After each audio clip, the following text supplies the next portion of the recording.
Ladies and gentlemen, if you have no idea what Freestyle Friday is, let me tell you, okay? It's a competition held every Friday, funnily enough, and a crazy concept, whereby you start with an absolutely randomized chess position, okay? There's 960 different options. The pawns have to remain in front of the pieces, but the pieces can all be jumbled just so long as there's a rook on either side of the king. So you get some absolutely crazy positions. All the players that enter this competition, they play 11 rounds, okay? Hikaru Nakamura went 11 out of 11. What? This last Friday, Hikaru made this tournament his absolute... I don't have a word to keep this PG friendly, okay, but you guys know what I'm insinuating. He absolutely crushed the competition. In today's video, I'm going to be showing you 3 of the best games where he absolutely dominates his opponents. If you go on to enjoy this video, smash that like button, subscribe, stick around till the end. I will love you forever. Let's jump into this first game. Okay, so this game was played in the second round of Freestyle Friday. Both of these players picked up a win in their first round. So Hikaru Nakamura versus Anna Shookman. Who is a women grandmaster, so very clearly a very formidable opponent. And you can see the chess position. Granted, it's very strange. The king and queen are not on their right squares, and the knights and bishops have swapped. But outside of that, it's actually relatively normal. Okay, so we start with the move e4, and we get e5. I mean, this is like the most normal looking chess game we've ever seen, ever. Okay, and then we get f3, f6, so this almost looks like some sort of Slav setup on the queen side. Like, I don't even know how to explain this. The knight jumps forward to e3, and we get c6. I mean, it looks like Hikaru is just looking to strike in the center, like, immediately.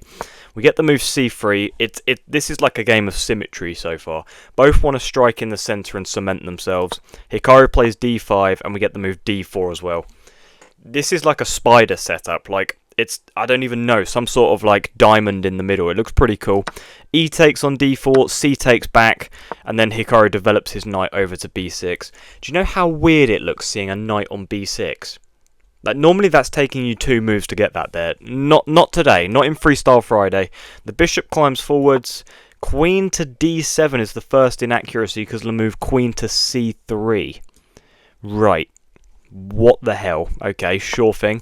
Knight jumps forward to b3, and then we get another trade in the center. Knight jumps forward again. So Hikaru, early on, he's making a couple of mistakes. Doesn't have any advantage at all, actually. If anything, Anna has the bigger advantage. Bishop goes to f4, pinning the knight. Knight jumps forwards, and then we get a knight trade, which for some reason is given as a great move, despite the fact that this is very clearly a threat. I think you can just jump your knight forwards to d5, though, which Hikaru obviously does, because otherwise you'd lose your queen. That wouldn't be good. Queen gives a check, so the king goes this way. Okay. Okay, so it actually wants queen c7 to block. Interesting. King slides over. Bishop takes back. Bishop e6. Okay, bishop's repositioning. I mean, if you're Annie, you're very happy so far. Out the opening, you've got the bishop pair. You've got very active pieces. Your king's on a safer square than Hikaru's. I mean, this looks like a bit of a nightmare position. Like, the players obviously can't see the engines. They don't know it's 0.6. I mean, what a gangster move king f7 is. Just removing any sort of threats on these middle files. I know these arrows aren't the best drawn, but you guys know what I mean. Bishop comes into b6 on a beautiful outpost.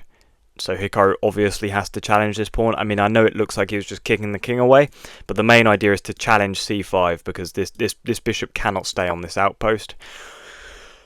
Okay, maybe it can. Hikaru does not care about this bishop in the slightest, basically saying it's worthless. That's very brave. Oh, okay, what was the move here to maintain the advantage? It was g4. Okay, so striking down on this, well, king side of the board, I guess. I mean, it started off as the queen side, but it's the king side now. So Hikaru offers this bishop trade, takes back with check. The king is forced into the corner. Rook comes over to the open e file. Queen to a5. Knight jumps forward, attacking the rooks. Queen c7. Okay, this is surely where it's all going downhill now. King goes to g8. I mean, the king's safety now is no issue for Hikaru. Rook goes to c1. Okay. Okay, can we attack that queen now? Okay, we attack the queen. They pick up the pawn. Knight to c2 check. Oh my god, that's such a gangster move. That is such a gangster move. So if the king goes here, you're going to have a discovered check. And if you take, Hikaru's just going to be up a rook for a knight. I mean, that's beautiful. So they do make this exchange. Queen comes over. Oh my god, Hikaru just picking up another pawn. Rook comes over. And after rook to d8... Okay, pick up a pawn.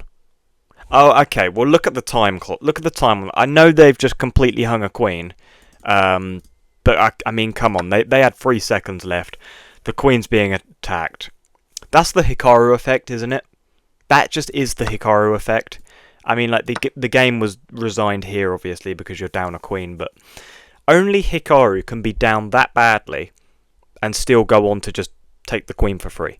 Like, that is the Hikaru effect. Similar to the Magnus effect. But that's the Hikaru effect. So he picks up his second win, I guess, but first win of the video. Let's jump into game number 2. Okay, so Hikaru playing up against Matthias Bluebaum, the very famous German grandmaster. And you'll notice this position, the bishop pair is on the corner of the board. And now when this happens in a chess 960 game, often you'll notice that the players push the F and G pawns because you want to open up this bishop pair, especially with the king being on this side of the board. So Hikaru does start with the move f4. We get knight to b6, basically just blocking the bishop's path to the weak a7 pawn. Knight to b3, so a similar idea, so Bluebaum can't just open up his bishop and win a free pawn on a2. And then Bluebaum strikes back with f5. We get bishop to d4, so it goes to a nice little diagonal, but the engine doesn't seem to like it. But there's no theory in these positions, and if there is, you've got to be pretty sad to learn theory from 960 different positions. Like, it's just not happening. So bishop d4, though it's a mistake, how are you meant to prove that that's a mistake? How do you prove your advantage here? And it is actually with the move d6, so I should shut up. Bluebaum clearly knows what he's doing. We get g3, opening up the scope of this bishop even further. c5 challenges the bishop. Bishop just drops back to c3, and we get knight a4 challenging this bishop. So Hikaru can actually strike in the centre here with e4, which he does, okay. And if you trade this off, then the bishop is going to be on a beautiful square on e4. So it just takes the bishop with the knight, take back with the b pawn because it opens up your rook, and there could at some stage in the game be some nasty threats with this rook and bishop, but we will see. F takes on e4, bishop takes back, and then we get the move g6. I don't actually understand the move g6. I know it opens up your dark squared bishop, but I don't know. b5 is a mistake, a miss apparently. What is the best move here? It just wants bishop g2, so it just wants you to drop back. Okay, well, I don't understand how that could possibly be a miss. Knight c7 is played, hitting the queen, so the queen has to retreat. We get d5 attacking this bishop, but you just play bishop g2, which is what the engine wanted anyway, so you sort of allow them to play that, and you're not really losing a tempo.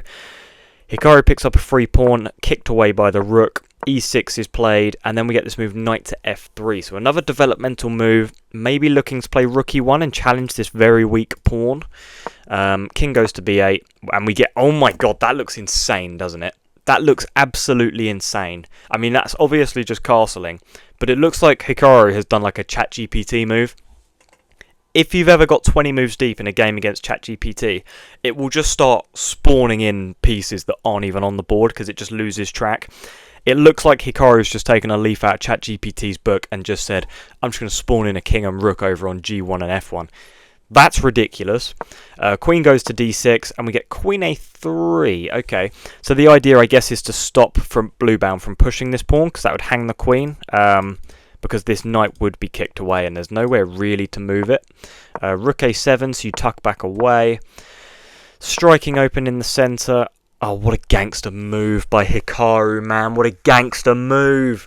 Knight c5 is such a gangster move, man. Obviously, you can't take with this pawn because of this pin, and it's a double stack. So there are some severe threats on this b-file. So the king has to slide over. You just pick up the pawn, and Hikaru now's up 2 pawns in basically an endgame. He's not going to lose. Make that 1 pawn, but the knights are jumping forwards. You attack this knight. Oh my god. He sacrifices the rook to take the pawn on e6, forking the rooks. Do you know how insane this is? Gives a check, gives another check, takes the rook, lures that other rook away, goes here. King's come in to join the party, gives a check. Bishop, rook come into the party. Rook c7, okay. Bishop kicks the rook away. Oh my god. And in this position, I guess Blue Baum, yeah, just runs out of time. I mean, he's so low on time. It's so losing anyway. Like, how would this game have carried on? I don't really know. Let's say you played maybe... I don't know. You need to kind of defend this bishop, really, don't you? But you literally, there's no way you can go. This bishop is just trapped. If you go here, you just take. If you go here, the pawn... Oh, wait, no, the knight, sorry. But not the pawn. That's its own pawn. It's just completely losing. Hikaru picking up a monster win in round 10, which means only round 11 left. So, Hikaru is going up against the man, the myth, the legend. The Pranav. Okay, he's actually an unbelievable Indian grandmaster. He's had like some insane wins over other top Indians, like Gukesh, like Prague. Incredible player. Okay, absolutely incredible. And we get a similar position, not so similar, but in the sense that there's a bishop in the corner and the king is sandwiched between the two rooks. So if anyone castles, it's going to teleport across the room. Okay, so Pranav starts with f4 and we get b6. This is just, I mean, I can't even begin to explain these moves. So, okay, Pranav opens up his queen on this diagonal. The a7 pawn is super, super weak, so you have to defend it somehow. So I guess b6 is like the only move, actually, yeah. Takes the center, Hikaru strikes back with f5, and then the bishop comes out, the knight is developed, so the pawn on f5 is very weak, reinforced by the g6 pawn, and it's very clear, like, obviously this bishop could take. Okay, but then you lose all this advantage on this diagonal. I mean, you just wouldn't ever want to do that. Light squared bishop comes to join the party on this diagonal, attacking the queen. So e6 is played, obviously blocking it. And Hikaru sets up this absolute diamond pyramid of a setup. I mean, you're not breaking through there. Bishop jumps forward a square, so the bishop of Hikaru's comes to attack. And then we get the move d4. Okay, this blocks off everything, basically. I mean, the light squared bishops are still in play, especially for Hikaru. I mean, this is such a nice diagonal to be on. But both of the dark squared bishops are now absolutely blind because of this d4 pawn. Knight jumps forwards, knight jumps forwards. We get knight f6, jumping forwards again. If you were to play with either black or white currently, you're picking black every time. Like, 8 moves in... Bear in mind, they can't see the engine, and it just looks like Hikaru has such a clear advantage. Like, he has absolute dominion over this e4 square with the knight and with the bishop. I mean, king safety, fairly equal, but I mean, Hikaru's probably just going to castle this way at some stage, similarly to Pranav, and they're going to be absolutely fine. I mean, you could even strike open with like d5 and just start pushing pawns in a minute, like bring the rook, bring the queen over to the center. It just looks very unpleasant. Okay, yeah, so jumps the bishop to the knight, to the desired square, takes back with the knight, so there's always going to be a knight on this outpost that can't be challenged by pawns. That's the difference in this position. They both have beautifully outposted knights, but white's knight can actually be kicked away with a pawn. There's no pawns on either side of this black knight to kick it away, so you would have to trade it off with the knight or bishop, but then the bishop just comes onto this square anyway. So it's like you have complete dominion over the centre of the board. Queen shuffles, setting up a battery of the bishop, and then striking open with this move c5. So if you were to take, I mean, I'll just show you, that would be a huge inaccuracy because you take here with check, and you can't run this way, so you have to go here. So then I imagine you could play, could you play here? Is this viable? Setting up this attack, and then I guess you'd have to play like here? But then I guess you could, I actually have no idea. Yeah, you just take here. I mean, this looks absolutely terrifying, doesn't it? So yeah, that's why you cannot take the pawn. Pranav, obviously being a super GM, is very well aware of that. So just plays the move g4, striking open himself. Okay, knight shuffles back, challenging this beautifully outposted knight. So pawn takes, pawn takes. Oh my god, and then this move d5. What a beautiful move. So if the knight takes, you just take back with that pawn. And then you still have this absolute threat here. This bishop reinforces this, like, you're just never breaking through. Knight shuffles, and then we get castles, and it is a long castle, so otherwise the rook would be on the c-file, which would be very frightening for white. Knight comes over to the centre. I wonder if you could actually take that with the bishop, or is that sort of giving away all advantage? Yeah, I guess, because then you sort of set up this blockade, don't you? And it's very tricky for either to have any sort of winning chances. So Hikaru slides over to rook c7, putting pressure on this c-file. We get king b1, king b8, both shuffling, don't want to be pinned in any way. g5 is played, bishop has to go back, can't go forwards, and then we get h4. So it does feel to me like Pranav is trying to set up some sort of blockade. Like, you know when you're losing a chess game, you just try and fortress your opponent so they have no winning chances. That kind of feels like what Pranav's going for here. We get queen to e8, rook comes forwards, and then we set up this absolute beautiful battery on the c-file. Rook goes over to h3, bishop shuffles back. Okay, so thrown away the advantage completely. h5 is played, and after takes you can set up the battery, winning the pawn back. Obviously you just cannot take straight away because, I mean, like, you're not a psychopath. So very important this move, queen h2, setting up the battery. Bishop to b4 is played, and then this trade is made. I don't actually think you want to be taking with the d pawn here. I think you take with the f. Okay, yeah, so the engine prefers you to take with this pawn, which looks a bit scary because you're kind of allowing these pawns to push together. But I think the advantage is that this pawn is very weak, so you can sort of shuffle your queen over, or maybe, I don't know, pick up this pawn right away. There's a couple options, but you take with this pawn, and then the pawn pushes, bishop drops back to attack the knight. Take here, interesting. Engine wants b5, wow. Just completely ripping open the c-file. B takes, oh my god, now when you take there's an open d file, so what? Okay, pushing the pawn. Engine wanted queen c6. And then you take here. This is a... Why is this such... Oh, because you can take, and after takes you push the pawn. Oh my god, and you block. And then there's queen... Wait, queen d8, right? Yeah, queen d8. How do you stop this? You obviously cannot take this pawn, because then you give this check, winning the rook. So what do you even play here? Like, you go queen h5, but then there's queen d1 check, right? Is that what Hikaru... Surely this is what's played. What? Oh no, of course not. But no, of course not. That was so stupid. The move is you give a check first, then bring the bishop to block. Oh my god. That is absolutely gorgeous.